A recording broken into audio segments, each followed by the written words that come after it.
সাংবাদিক উন্নয়ন পরিষদের চট্টগ্রাম বিভাগীয় 25 সদস্য বিশিষ্ট কমিটি ঘোষণা করা হয়েছে। গত 17 ফেব্রুয়ারি 2026 তারিখে চট্টগ্রাম একাডেমি হল রুমে আয়োজিত এক অনুষ্ঠানে এই কমিটি ঘোষণা করা হয়। পবিত্র রমজান উপলক্ষে সাংবাদিকদের মাঝে ইফতার সামগ্রী বিতরণ অনুষ্ঠানের পর প্রধান অতিথি বীর মুক্তিযোদ্ধা মঈনুদ্দিন কাদেরী শওকত আনুষ্ঠানিকভাবে কমিটি ঘোষণা করেন। অনুষ্ঠানে সভাপতিত্ব করেন সাংবাদিক উন্নয়ন পরিষদের চেয়ারম্যান এস.এম. মিজানুল্লাহ সমরকন্দি। সঞ্চালনায় ছিলেন সংগঠনের সাধারণ সম্পাদক রেবেকা সুলতানা রেখা চৌধুরী। ঘোষিত কমিটির সভাপতি নিযুক্ত হন কামাল উদ্দিন, সহসভাপতি সোহেল মোহাম্মদ ফখরুদ্দিন, সহসভাপতি এস.ইউ.এম. ইলিয়াস শিকদার, সাধারণ সম্পাদক সৈয়দ মোহাম্মদ জিয়া, যুগ্ম সাধারণ সম্পাদক হোসেন মিন্টু, যুগ্ম সাধারণ সম্পাদক জাহেদ আলম, যুগ্ম সাধারণ সম্পাদক রতন দে শাওন, সাংগঠনিক সম্পাদক মুজিবুর রহমান, সহ সাংগঠনিক সম্পাদক সোহাগ হোসেন মোল্লা, অর্থ সম্পাদক আক্তার, দপ্তর ও প্রচার সম্পাদক আব্বাস উদ্দিন, কার্যনির্বাহী সদস্য আব্দুল মালিক সুমন, আবুল কাশেম, আবু সিদ্দিক, আব্দুর রহিম সহ অন্যান্য সদস্যবৃন্দ। অনুষ্ঠানে বিশেষ অতিথি হিসেবে উপস্থিত ছিলেন রবিউল হোসেন সিআইপি, বিশিষ্ট সাহিত্যবিদ জামাল উদ্দিন, সাপ্তাহিক পূর্ব বাংলা সম্পাদক এমএলএ হোসেন সহ সাংবাদিক উন্নয়ন পরিষদের উপদেষ্টাবৃন্দ ও আমন্ত্রিত অতিথিরা। বক্তারা আশা প্রকাশ করেন নবগঠিত কমিটি চট্টগ্রামে বসবাসরত সাংবাদিকদের কল্যাণে কার্যকর ভূমিকা রাখবে। 1 বছরের জন্য গঠিত এই কমিটি সাংবাদিকদের উন্নয়ন ও অধিকার প্রতিষ্ঠায় কাজ করবে বলে প্রত্যাশা ব্যক্ত করা হয়। ধন্যবাদ জানাই আজকের সংবর্ধিত অতিথি জনাব মোহাম্মদ রবিউল হোসেন সাহেবকে। আপনি আমাদের যারা সাংবাদিক ভাইরা রয়েছে মাঠে ময়দানে অক্লান্ত পরিশ্রম করে নিউজ কালেকশন করতে যায়, সংগঠন করে বিভিন্ন পত্র পত্রিকার সাথে জড়িত রয়েছে, আপনি সবার পাশে থাকবেন, আমাদের ডাকে সাড়া দিবেন। আমাদের যারা জুনিয়র ভাইরা রয়েছেন তাদেরকে একটু মনে রাখবেন, আমি আশা ব্যক্ত করি। আজকে অনুষ্ঠানে যিনি রয়েছেন প্রধান অতিথি আমার বাপের সমতুল্য, আমি ওনাকে বাপ ডাকি। উনি যে বলছে যে ঢাকা যায় নাই, তো ছেলের প্রোগ্রাম থেকে তার ঢাকা যেতে পারবেন না, আমি ওনাকে বাপ ডাকি। উনি আমার বাবার সমান, মঈনুদ্দিন কাদেরী শওকত ভাই, এবং আমার আরেকজন বড় ভাই। আমি সংগঠনের একজন ব্যক্তি হতে পারি, আমার বয়সে বড় যে কামাল ভাই, সে অনেক বয়সে বড় এবং সিনিয়র ব্যক্তি। ওনার অক্লান্ত পরিশ্রম এবং আমরা যারা রয়েছি আমাদের পরিশ্রমের কারণে সাদা কালো মাল্টিমিডিয়া নিউজ হাউস। শ্রদ্ধাভাজন, মানুষের জীবনে কিছু নাম কেবল পরিচয়ের নয়, প্রেরণা। আপনি তেমনই এক আলোকিত নাম, যিনি প্রবাসের আকাশে দাঁড়িয়ে থেকেও মাটি ও মানুষের প্রাণে, মানুষের দায়ে এবং সময়ের আহ্বানে সাড়া দিয়ে হয়ে উঠেছেন এক অনন্য দৃষ্টান্ত। গণমাধ্যমের অগ্রযাত্রায় আপনার দূরদর্শী নেতৃত্ব ইতিমধ্যে এক নতুন অধ্যায় রচনা করেছে। আপনার হাত ধরে চলচ্চিত্র দি ডেইলি টুরিস্ট, সময়ের আলো, ভুলের আওয়াজ ও কথা টিভি কেবল প্রচার প্রসারেই নয়, বিশ্বাস, যোগ্যতা, সাহস ও দায়িত্ববোধের ক্ষেত্রেও দৃঢ় অবস্থান নিয়েছে।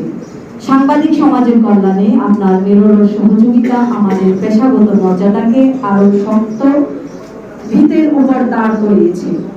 শুধু সংবাদ মাধ্যম নয়, আপনার হৃদয় স্পন্দিত হয়েছে সবুজ পৃথিবীর স্বপ্নে। বোয়ালখালীতে বৃক্ষরোপণ কর্মসূচিতে আপনার সক্রিয় অংশগ্রহণ এবং পরিবেশ রক্ষায় আপনার অঙ্গীকার ভবিষ্যৎ প্রজন্মের জন্য এক সবুজ অঙ্গীকারপত্র হয়ে থাকবে। সাংবাদিক উন্নয়ন পরিষদ অনেক কাজ করছে, আমাদের মধ্যে অনেক সাংবাদিক সংগঠন আছে, সকলে মানুষের কল্যাণে কাজ করতে পারে। আমাদের সংগঠনগুলো আছে, সাংবাদিক ইউনিয়ন আছে, বাইরের জন্য, কিন্তু এর বাইরে স্রোতের বাইরে সংগঠন সাংবাদিক উন্নয়ন অনেক জনসাধারণ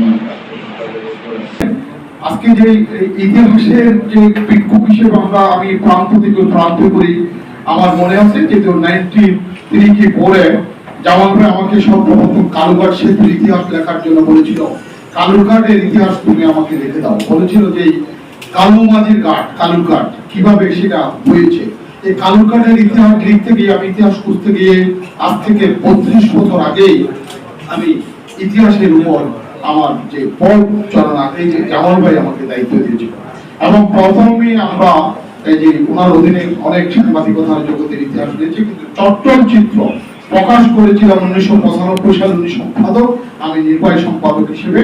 তখন কিন্তু আমাদের অধীনে যারা কাজ করেছেন, রিয়াজ হায়দার চৌধুরী, আজকে অনেকে বড় নেতা, সবাই কিন্তু আমরা আমাদের চট্টল চিত্রে আমাদের জামাল ভাই এবং আমাদের সাথে আমাদের অধীনে কাজ করেছে। এবং তখন চট্টগ্রামের মধ্যে কালার পত্রিকা এবং সরকার অনুমোদিত মাত্র আমরা চট্টচিত্র দিয়ে শুরু করেছিলাম 1995 সালে। সেই জামাল ভাই এখন বাংলাদেশের একজন প্রথিতযশা গবেষক, তার শতাধিক বই রয়েছে। বিশেষ করে দেয়াঙ্গের পর তিনি ইতিহাস লিখতে গিয়ে মায়ানমারে তিনি আটক হয়েছিলেন, এবং বাংলাদেশের কয়েকজন ইতিহাসবিদের মধ্যে আমাদের জামাল ভাই হলো আমার গুরু এবং শ্রদ্ধেয় ব্যক্তিত্ব। আমি তাকেও আজকে কৃতজ্ঞতা প্রকাশ করছি। এখানে এসে আমার খুব ভালো লাগলো, যারাই আছেন তারা প্রত্যেকে সাংবাদিক গোষ্ঠীর সাথে পরিচিত হতে পেরেছি। আপনার হয়তো জানবেন না, এখানে যিনি আছেন পত্রিকাদের সদর ভাই, আমি ওনার সাথেই সাংবাদিকতা শুরু করেছিলাম। সে 1982 সালে দৈনিক বাংলার বাণী ভর্তি পত্রিকার জগতে আসে। তারপর দৈনিক ইনকলাবের গুরু প্রদান, দৈনিক আজকের কাগজের গুরু প্রদান, দৈনিক রুথলের গুরু প্রদান, এই দীর্ঘ 35 বছর। আল্লাহ পাক রব্বুল আলামিন বলছে, আমি তোমাদের উপর, হে ঈমানদারগণ, তোমাদের উপর আমি রোজাকে ফরজ করা হয়েছে যেমনি ভাবে তোমাদের পূর্ববর্তীদের উপর রোজাকে ফরজ করা হয়েছিল। আর আল্লাহ পাক রব্বুল আলামিন হাদিসে কুরসির ভাষায় বলে, রমজান আমার জন্য, আমি তার প্রতিদান দিব। এই রমজানকে কেন্দ্র করে যে আমার সাংবাদিক ভাইরা আজকে এত সুন্দর একটি প্রোগ্রাম করে রমজানের যে রোজার সাংবাদিকদের জন্য যে ইফতারের ব্যবস্থা করেছে, নিঃসন্দেহে এই প্রতিদান আমার আল্লাহ পাক রব্বুল আলামিনের পক্ষ থেকে দেওয়া হবে। বর্তমানে চট্টগ্রাম সহ পুরো বাংলাদেশে অনেকগুলো সাংবাদিক সংগঠন আছে, কিন্তু কে রাখে কার খবর? কেউ এরকম প্রোগ্রামও করে না যে সাংবাদিকদের যে এই রমজান আসতেছে, ইফতার সামনে দিবে, এরকম মনে হয় না কেউ প্রস্তাব রাখে।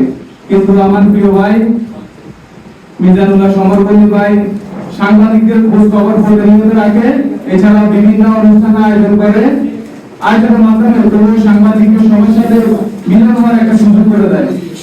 সে কারণে তাকে আমি ধন্যবাদ জানাবো।